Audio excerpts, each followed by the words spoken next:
Head vaatajad, asume oma mikrofoniga Metodisti kirikus, kus toimus Eesti Metodisti kiriku jaoks ajalooline sündmus. Ametisse pühitseti esimene oma piiskop. Mida toob see kiriku tuleviku jaoks ja millise vastutuse värske piiskop Robert Cherenkov enda peale võtab, sellest kohe lähemalt räägimegi. Eesti Metodisti kirik lahkus 2023. aastal ühinenud Metodisti kirikust. Lahkumise peamiseks põhjuseks olid õpetuslikud erimeelsused, eriti küsimustes, mis puudutasid kiriku arusaama abielust, seksuaalsusest ja piibli autoriteedist. Mis olid need põhjused, miks te lahkusite ühinenud Metodisti kirikust? Me lahkusime sellepärast, et juba päris palju aastaid ühinenud Metodisti kirik oli lahkumas juba sellistelt piibellikelt alustelt, nagu meie arvates piibel meile ütleb ja ette näeb. Ja muidugi see puudutas eeskätt sellist liberaalset ja progressiivset teoloogiat ja kõiki küsimusi, mis sellega on seotud.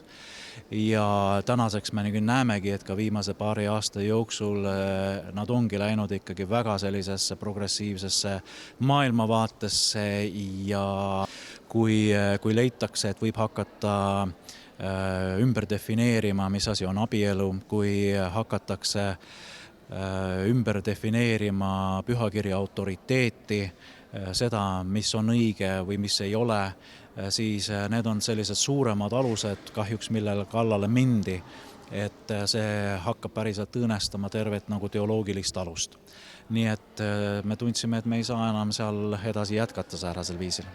Eesti Metodisti kiriku piiskop, mida see siis sisuliselt tähendab? Kas piiskop nagu monarh või piiskop nagu president, et kas see on selline monarhistlik süsteem või selline demokraatlik süsteem, et kuidas Metodisti kirik toimib?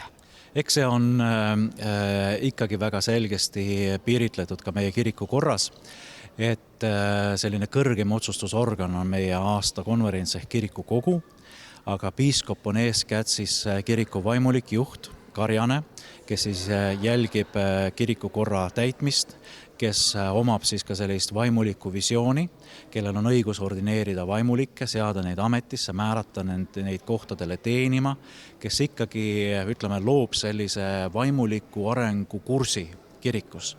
Aga eks piiskop ikkagi jääb mingil määral siis aastakonverentsi ees ka vastutavaks ja aruandvaks. Et siin ka kõik sellised ka kontrollmehhanismid on ikkagi ka olemas, et piiskop kohe kindlasti selline ainuisiklikult kõike ei otsusta ja et tal on ikkagi teatud sellised piirid, millest ta ka ei tohi üle astuda.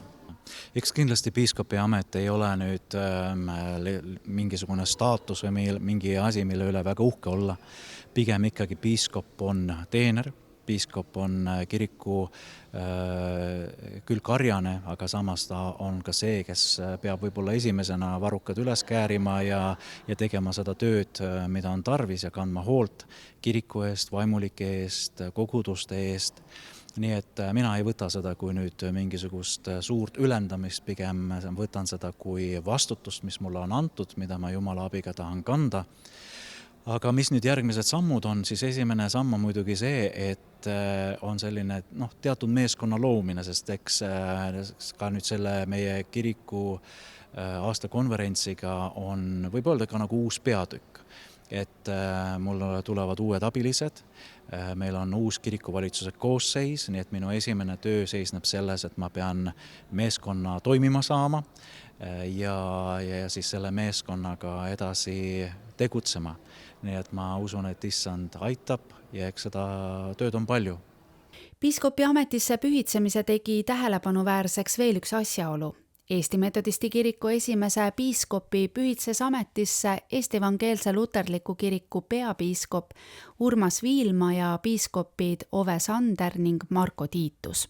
Ehkki tegemist on kahe erineva konfessiooniga, tunnustavad metodistid ja luterlased Euroopas üksteise vaimulikku ametit ja teevad tihedat koostööd ka Eestis. Mida tähendab Eesti kiriku maastikul see, et Eesti Metodisti kirikul on nüüd piiskop? No ma arvan, et kõigepealt tähendab see kõige rohkem ikkagi Eesti Metodisti kirikule endale, et nad saavad oma iseseisvunud kirikut hakata niimoodi kivi kaupa kenasti üles ehitama, nagu nad on seda soovinud pärast iseseisvumist.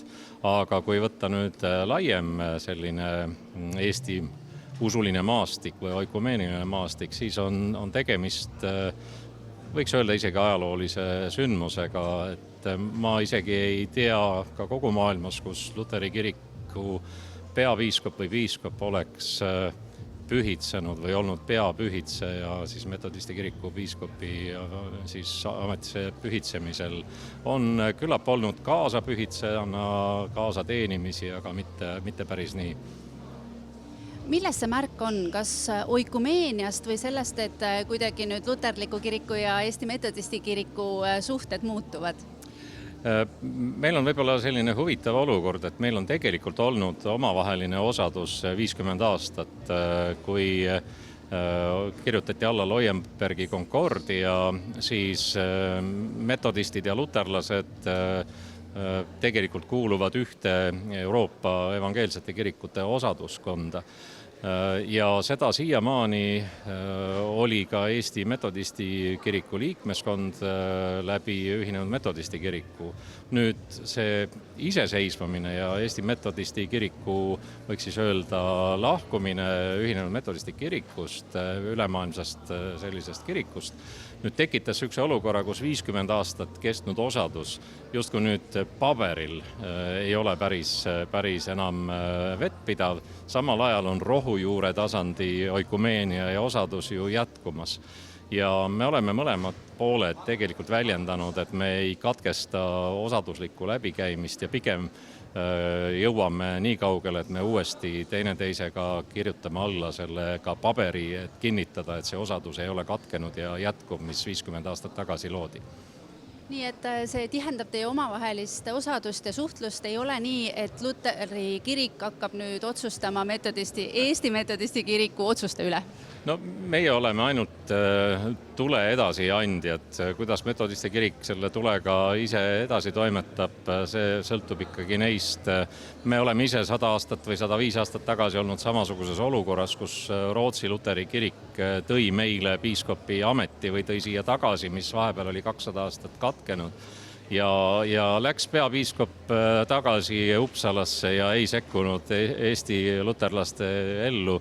Täpselt samamoodi saab see olema ka siin. Eesti evangeelse luterliku kirikul ei ole mingisugust alust ega põhjust ka pärast seda tänast ordinatsiooni ka minul peapiiskopina või meie piiskopidel sekkuda Eesti Metodisti kiriku ellu. Et me oleme oma tule tõrvikuga edasi andnud ja see on Metodisti kiriku siis ordinatsioon, mida nad nüüd edaspidi ise edasi annavad ja kuidas nad oma vaimulikke ordineerivad.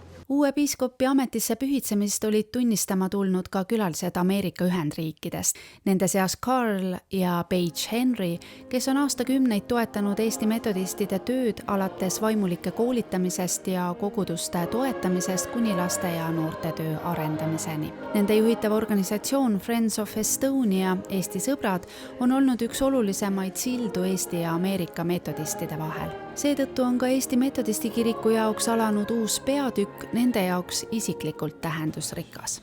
What does it mean to you that the Estonian Methodist Church has their own bishop now? It's like a dream come true. This is an opportunity to be involved in this, to witness this. Is like a miracle, and for the church to be independent. So we're so grateful that we got to participate and see it today. We've had the honor to know him for several years now, and he's so deserving and he's so involved with the church. He is so genuine. I think that it would be just absolutely a phenomenal point of growth for the church here in Estonia. Robert also is head of the Friends of Estonia, and we are the co-chairs. So he has headed that many years. We've had the opportunity to get to know him through and fall in love with him and the church, 3 Friends of Estonia as well. But this is becoming more and more common in America to become independent. And this has been the right thing for us, our church, our community. We must go by the Word of God and study the Gospels, and that it's the Word of God that we follow. Absolutely. She's correct in that the Methodist Church has had a division over the last few years, and it was caused because the church had somewhat drifted away from the Word of God, and the way it was interpreted, it just did not make a lot of the existing Methodists happy, and they felt like they needed to move away from that because it felt like it was going incorrectly in the wrong direction. Eesti Metodisti Kirik on Eestis tegutsenud enam kui 100. Hiljutise piiskopi ametisse pühitsemisega algas selle ajaloos uus peatükk. Esimest korda juhib kirikut oma piiskop. Sündmus tähistab ühteaegu nii Eesti metodistide iseseisvumise tugevnemist kui ka kirikute vahelist koostööd, mida sümboliseerib seegi, et Metodisti kiriku esimese piiskopi pühitses ametisse luterliku kiriku peapiiskop. Milliseks kujuneb Eesti Metodisti kiriku järgmine arenguetapp uue piiskopi juhtimisel, näitavad juba eesootavad aastad.